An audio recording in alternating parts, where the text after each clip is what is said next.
In early April 2025, US General Michael Langley, commander of the United States Africa Command, AFRICOM, made remarks during a Senate Armed Services Committee hearing that have sparked significant controversy across the motherland, across Africa, across the richest continent on the planet, across my country.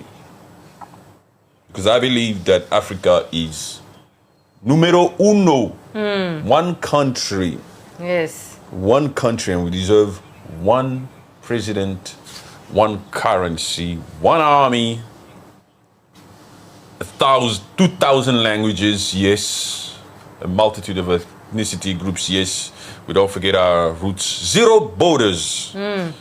One country, zero borders, a bunch of cultures, African folks with a beautiful skin just flying in and out from north to south and east to west and doing our thing. This particular Michael Langley came out here and made remarks that were very controversial. And it did not sit well with African folks. General Langley accused Captain Ibrahim Traore, the leader of Burkina Faso, of diverting the nation's gold reserves to protect his ruling junta rather than using them for for the benefit of the Burkina Bay people.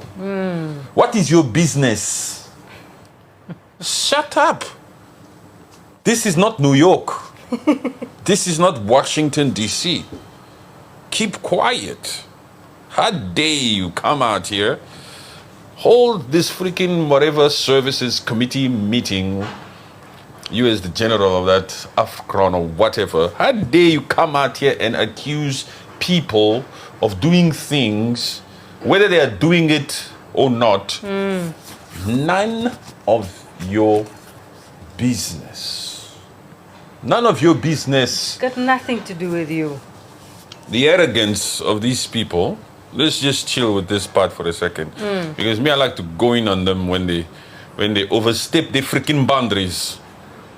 Just like sometimes when these ones who we are fighting with in the DRC Congo on the right here, on the eastern side, this little tiny peanut country that comes out here to try to call shots about who's Congolese, who's not Congolese, who's Banyamulenge, who's not Banyamulenge. Yeah. You understand what I'm saying? Me, I like to get there first so I can speak in ways that shows them that you must mind your own business. Yes. You, Langley, also. You're in America, but you decide to want to hold this whatever committee, during whatever committee that is, whoever was chairing that committee, that white dude, the white dude sat there and took a pass on this, but he kept on, how do you say, what's the correct term? He kept on baiting. Oh, yes. Baiting that African skin, that Langley, just to get him to say some crap. Yes. So that he can be the highlight. No, so that he can be the one to take the blame. It wasn't us who said that. It was that skin color. It was your own skin color in Africa that said that. Yeah. It was your own brother. He's also bold like you guys. That said that. It's not us. It's not this. It's not us. It's you guys. Because the way he was even asking, that white dude. Yeah. Like, so, shut your mouth. Come on, he's like just saying, just get there. Say it. No, come on.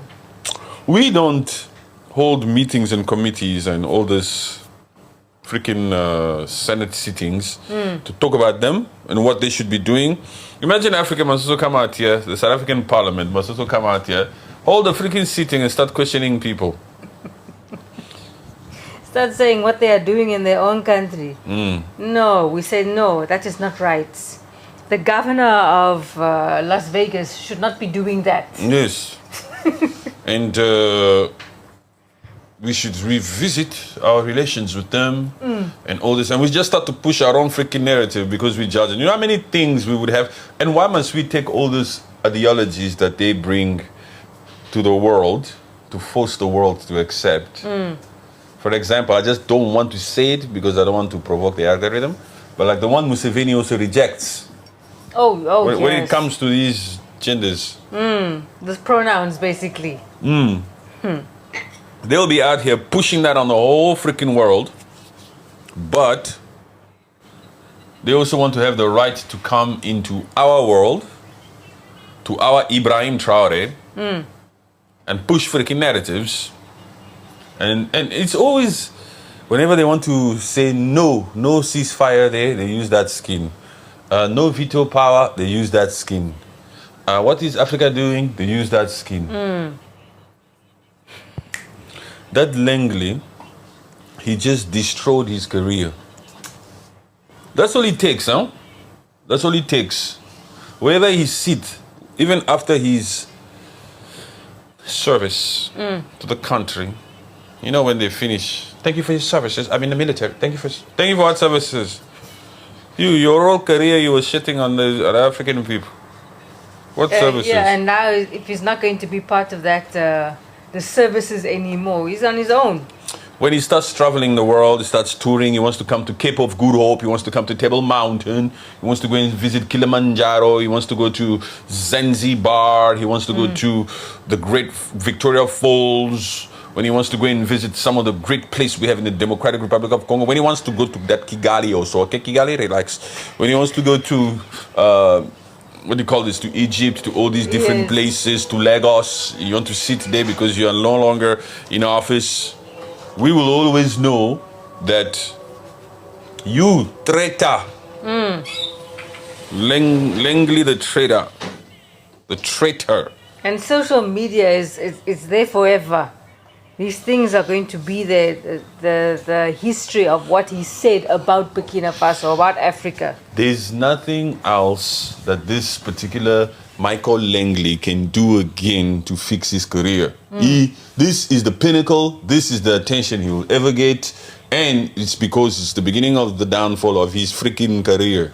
Look, there's it, khalas. His face is all over freaking social media. Everybody is calling him that the Has Negro. That's the thing, that's the term. Boy. The Has Negro. Yes. I have to say it nicely because I don't want this people to think, oh, what you saying? Not people, I don't care what people think. This freaking algorithm. So, you know Django? Yes, Django. Django. Samuel L. Jackson. Yes. The character that he played in Django. There's no difference between that character and this Michael Langley. Yes,